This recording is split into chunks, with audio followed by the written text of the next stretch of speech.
À la Verpillière, derrière ce portail forgé, se cache une architecture unique. Une alliance du brutalisme et du classicisme.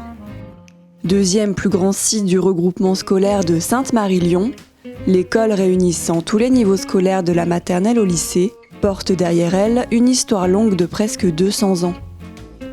À la base, maison de campagne familiale donnée à la congrégation des Sœurs Picpus en septembre 1836, le lieu est agrandi pour devenir un couvent.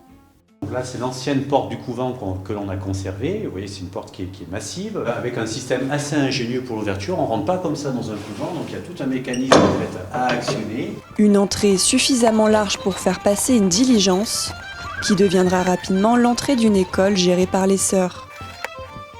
Aujourd'hui, l'ancienne bâtisse et la nouvelle ne font plus qu'une, tout en mélangeant les aspects architecturaux des deux époques. On voit l'ancien bâtiment qui est accolé au couvent donc, et à la chapelle des Sœurs. Une partie des lieux ont été retravaillés par Georges Adilon, notamment dans ce double escalier qui monte jusqu'à l'étage, où on voit que la partie supérieure est comme un modèle réduit de la partie qui est inférieure et pourrait s'emboîter un peu comme une poupée gigogne dans la partie qui est en bas.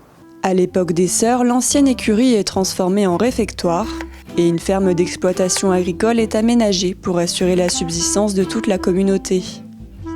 Des vestiges de l'exploitation subsistent aujourd'hui, se mêlant comme le reste des bâtiments à la modernité apportée par l'architecte Georges Adilon.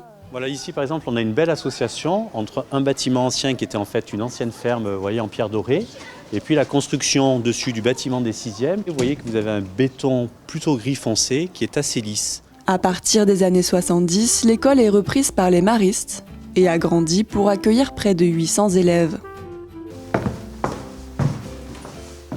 Elle garde aujourd'hui les vestiges de ce qu'était la congrégation des Sœurs, autant à travers les anciennes cellules réhabilitées qu'avec l'exemple de la chapelle, séparée en deux sur sa hauteur pour accueillir à l'étage l'actuelle bibliothèque des élèves.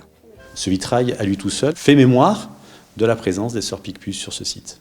Elles ont un autre nom pour leur congrégation, c'est les Sœurs du Sacré-Cœur de Marie et de Jésus. Et donc sur ce vitrail, on voit bien en fait l'historique des choses. On voit deux cœurs, le premier celui de gauche avec une couronne d'épines et une croix qui symbolise le cœur de Jésus, et de l'autre côté avec plutôt des fleurs, une fleur de lys évidemment, et un glaive qui le transperce pour dire la douleur de Marie.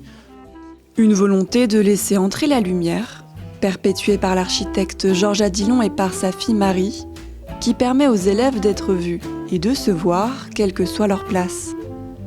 Une façon aussi de s'échapper le temps d'un instant, pour admirer l'extérieur et l'architecture du lieu, en prenant au passage un petit cours d'histoire.